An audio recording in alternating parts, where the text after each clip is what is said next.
Representative Alexandria Ocasio-Cortez visited a Border Patrol facility in El Paso, Texas, and outlined the horrific conditions in which these migrants are kept in. At this point, it isn't surprising considering all of the various news reports indicating that these migrants are being mistreated and abused. But her tweets are getting quite a bit of attention, so let me share them with you. In one tweet, she says, "Just left the first CBP facility. I see why CBP officers are being so physically and sexually threatening toward me." I'll fill you in on that in just a second. "Officers were keeping women in cells with no water and had told them to drink out of the toilets. This was them on their good behavior in front of members of Congress." So if you think that sounds outrageous on a couple of fronts, and when I first saw it, I was like, physically and sexually threatening towards her. Well, you're about to see the details, and it's very true. It's not about her visit then and there, but it's about a story that ProPublica broke.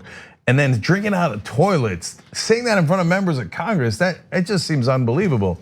No, Representative Judy Chuda was also there. She backed up Ocasio-Cortez, saying they very clearly told women to drink out of toilets while members of Congress were there. Unbelievable. So I actually would like to go to those videos first, and then I'm gonna fill you in on how these agents were threatening to women of Congress. Take a look.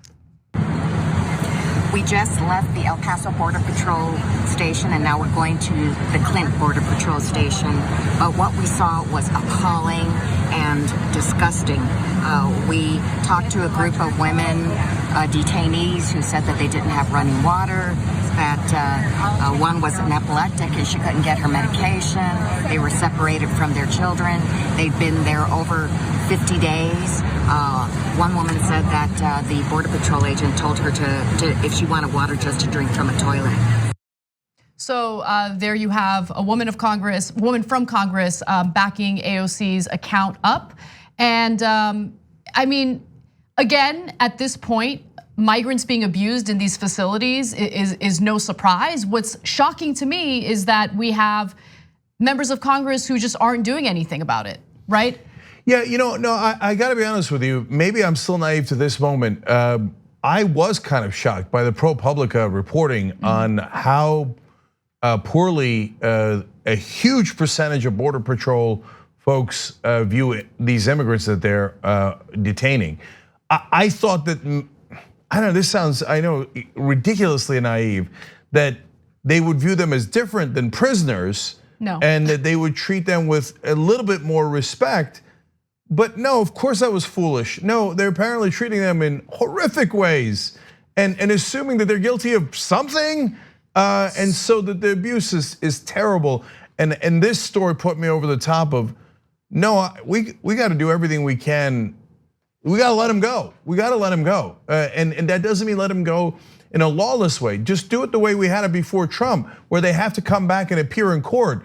But holding them in these detention centers, they prove Ocasio-Cortez right and more right every single day with how they treat these detainees. So ProPublica uncovered a private Facebook page titled "I'm 1015." 1015 is code for aliens in custody.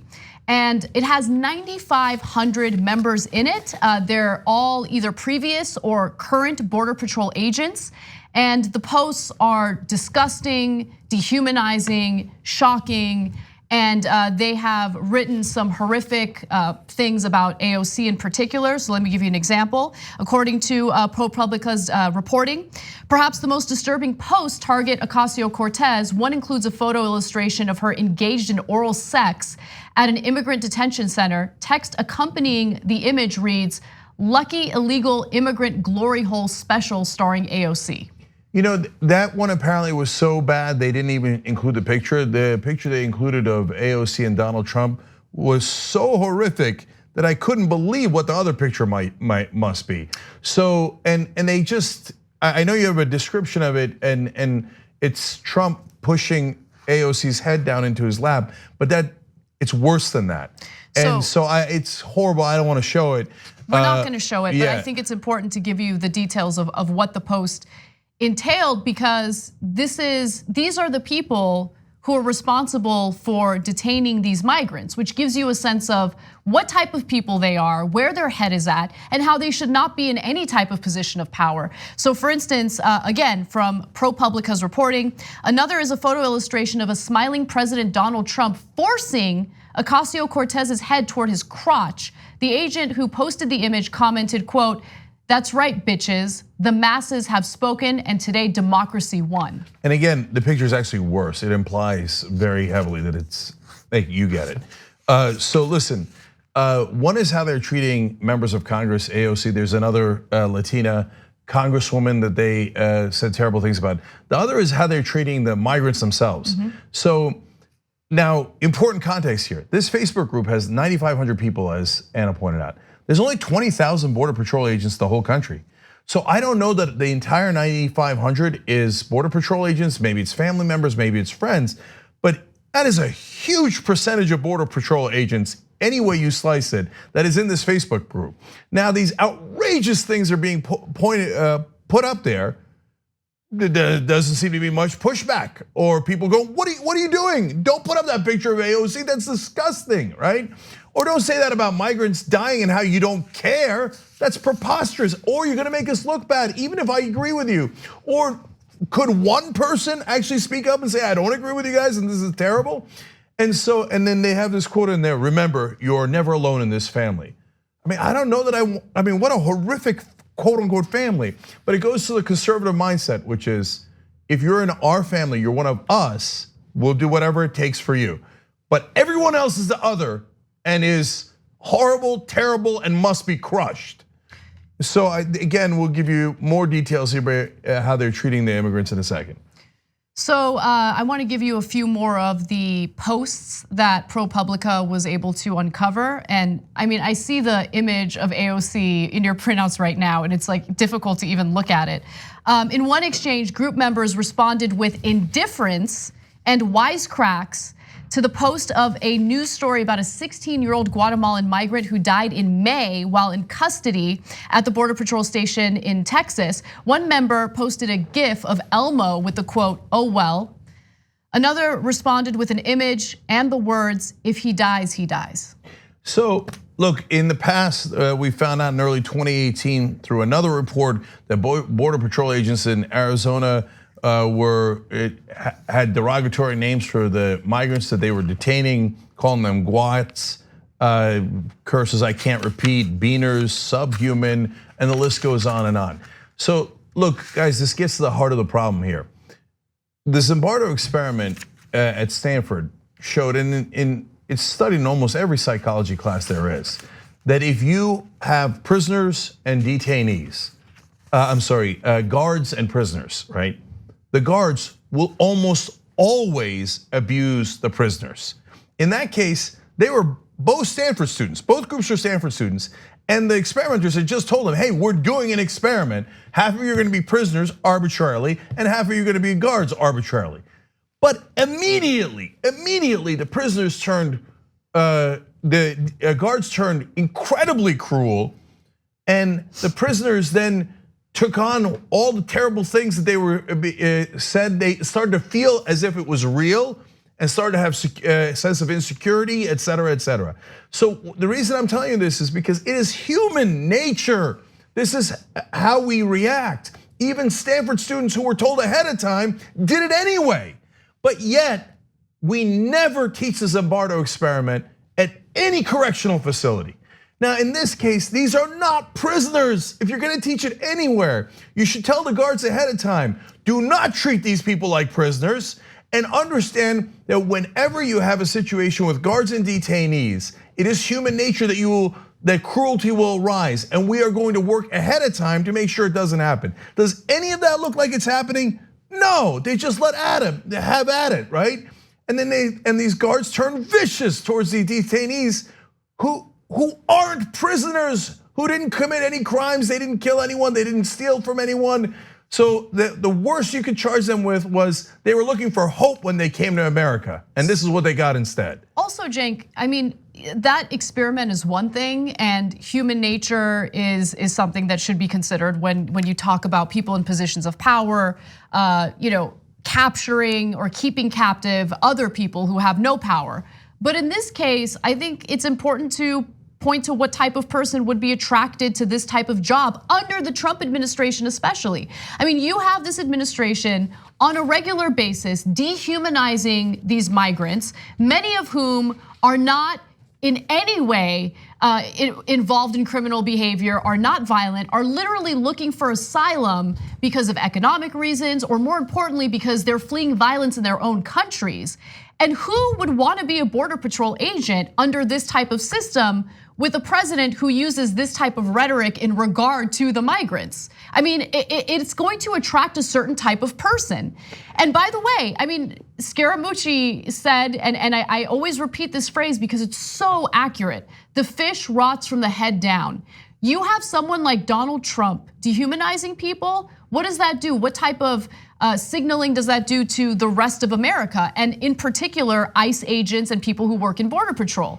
He calls them subhuman in essence. He calls them criminals and rapists. He says they're like a virus coming into the country. This is classic fascist talk to dehumanize people. And lo and behold, the Border Patrol agents, according to every one of these reports, turns out they're talking about them as if they're, quote, subhuman.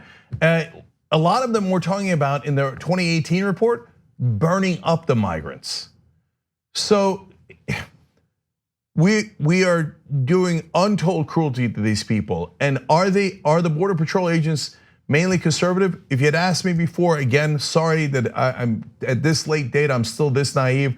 I would have thought probably a majority are conservative or Republican, but it's probably fairly similar split to the country with a little tilted towards conservative. No, I was totally wrong.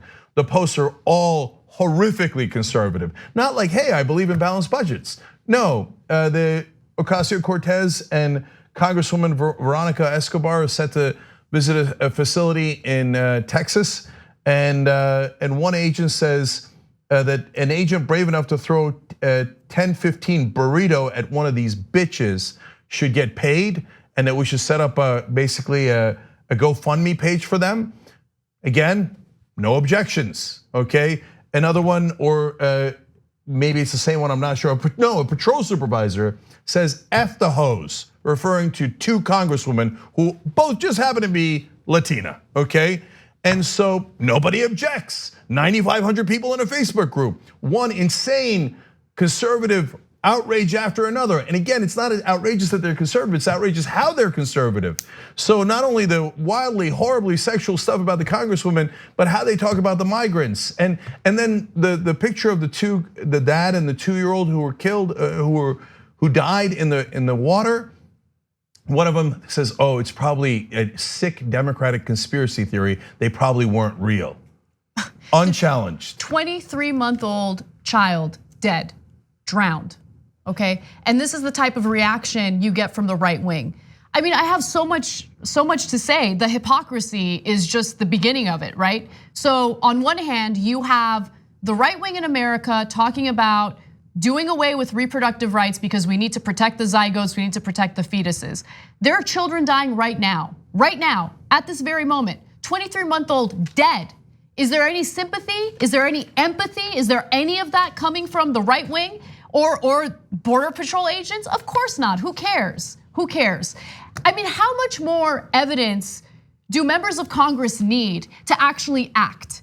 And I'm not talking about throwing more money at the problem, which is what Nancy Pelosi wants. I'm talking about going after this administration, actually fighting and being a leader. When are we gonna have real Democratic leadership in this country?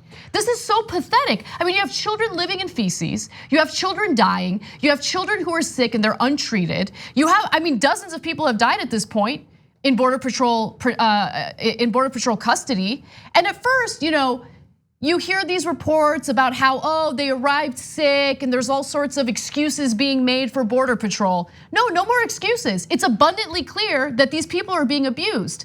There are children who are being sexually assaulted and molested in these facilities. Does anyone care about that? Yeah, and to the point of all the deaths, when you have a Border Patrol agent openly saying if he dies, that's literally saying, I don't care that the kids are dying. That was a kid that he was referring to in their custody. So if you don't care that kids in your custody are dying, that's why they're dying. because you never made an effort to help save them. And this is, as a sociologist at the University of Arizona in Tucson said, seems to be, quote, a pervasive culture of cruelty. And so that's what we're doing right now in these detention centers. Look, I'm tired of saying if the Democrats don't fight. The leadership is pathetic. No, they're not going to fight. They're never going to fight. They're never. We need to get them out. We need to challenge every single one of these weak Democrats. Can you imagine for a second if the tables were turned and we had a Democrat in office and a Democrat did even a tiny, tiny sliver of what Trump has done? Nonstop. We're going to impeach, And I guarantee you they would succeed. But with Nancy Pelosi, her recent response to the rape allegations against Donald Trump took me over the top, because she was asked, are you planning on doing anything about the fact that Trump was just accused of raping a woman 2 decades ago? She's like, I don't know, I'm not following that story. I don't even know who that is, and let the Republicans deal with it. What? Let the Republicans deal with it? Yeah, they're gonna do absolutely nothing. What a ridiculous thing to say. I mean, Trump said I can kill somebody in Fifth Avenue and get away with it. I don't know if Bergdorf Goodman, where the alleged rape happened, is on Fifth Avenue, but there's some chance now that Nancy Pelosi is saying he could rape someone on Fifth Avenue and get away with it. She says, let the Republicans deal with it. So no, Pelosi should step down as leader, because she is literally not a leader. Unless her claim to fame is I'm leading in defense of Donald Trump and his actions. That's the only claim she can make to leadership. She's not leading Democrats, she's not leading progressives. So she's got to step down. And progressives in Congress, I think they're beginning to get the memo. Nancy Pelosi and the Democratic leadership, Steny Hoyer with his kerchief in his coat pocket, are not on your side. They're not on your side. They have been taught and funded to obey Republicans. And that is what their job is. They bow their heads at every turn, and their donors say, good boy, Steny, good boy. Go agree with the Republicans and shut up while you're doing it. And they've been following those commands for all these years. They're never gonna fight for us. Throw the bums out. Throw all the bums in leadership out. We need new leadership right now. And those people in those centers, we gotta return to the days of what we used to do, which is actually have America represent decency and humanity. We're not letting them go in the country. They have to show up to court, and well over 80% do without any problems. They have under Obama and they have historically. The number is actually much higher than I'm being conservative. But we cannot hold them in those centers now that we know for a fact that these Border Patrol agents view them as subhuman and treat them with unspeakable cruelty. Let them go right now. But again, Democratic leadership will do nothing. They just enable Trump to spend as much as he wants on his pet projects and keep all these detention centers humming along, including the ones that are privatized and making a buck off of this cruelty. That's who Donald Trump is, but that's who Nancy Pelosi is, enabling Donald Trump to do that without any serious challenge. The TYT Plus app is now available on iOS and Android. Download to get more TYT content at tyt.com/app.